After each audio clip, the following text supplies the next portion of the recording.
Akkam jirtan bagnagaan dhuftanii saniin jenna akkasumas koree Oromoo First London hedduu galatooma waan yeroo keessaniif hum keessan baaftanii sagantaa bareeda kan nu qopheessitan saniin jenna. Osoo haasakii jalqabnee yeroo hundaa yoo Dr. Truman argu hedduu na gaddisiisa maal jennaan yeroo hundaa rakkoon Oromoo keessa jirtu nu ibsa ammoo nu rakkoo inni researchi godhee yeroo achi deemee waan kan hunda waliin nu qabe nu ummata alaatti geessuu yoo hin dandeenye. Deemee Oromiyaa deemee nam kana haasofsiisnu jechuutti hin jiru inni sun hojjate nutti fide nus yeroo bira dhaabbachuu qabna akkuma inni jedhe arraayyuu waraqata jira achirra guutaa ministeera keessanitti ergaa yoo sun goone warri sun laalanii rakkoo Oromoo kana hubatan nu gochisiisa. So galatoomii Dr. Trevor.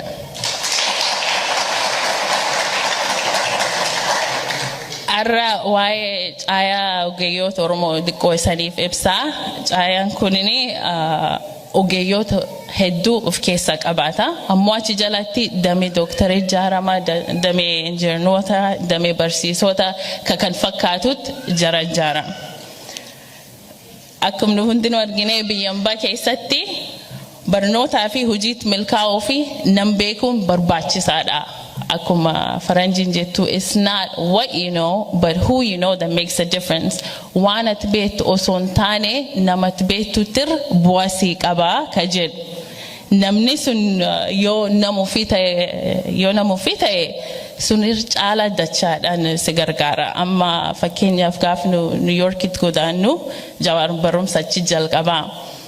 An godaanuun barbaanne maaf jennaan Minnesotaatti guddadhee hariiroo hedduu jara qabaachaatiin ture Oromoo waliinii nama Oromoo hin taane yeroo dheeraaf irratti hojjedhee wal qunnamtii nama adda addaa waliin qabaachaa ture. Ammoo New York gallu nam tokkollee hin beekne waan hunda duwwarra jalqabuu qaba ture.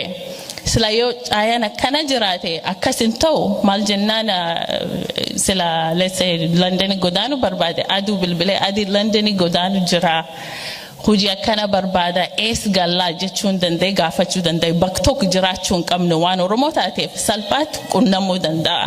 So waan kan jajjabeessuu qabna barbaachisummaa illee argine jiruun keessa argine akka namni hundinuu waan kan qabaate jiru oofachuu danda'uuf qopheessuu barbaanna.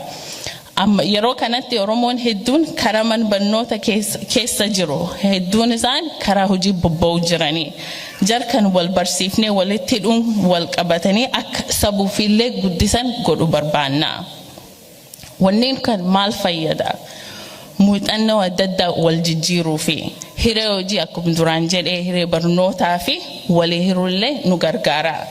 Dalaga walitti qindeessuuf amma as keessaa yoo fakkeenyaaf caaltuun biizinasii tokko jalqabuu barbaadde ofii rakkattee godhuun qabdu nam alagaa barbaaduun qabdu caayum kan keessa warra faayinaansii hojjetu warra accountantii warra graphic designer ta'an warra marketingii gargaar achum keessa barbaaddatte hojii isitti milkaa'uu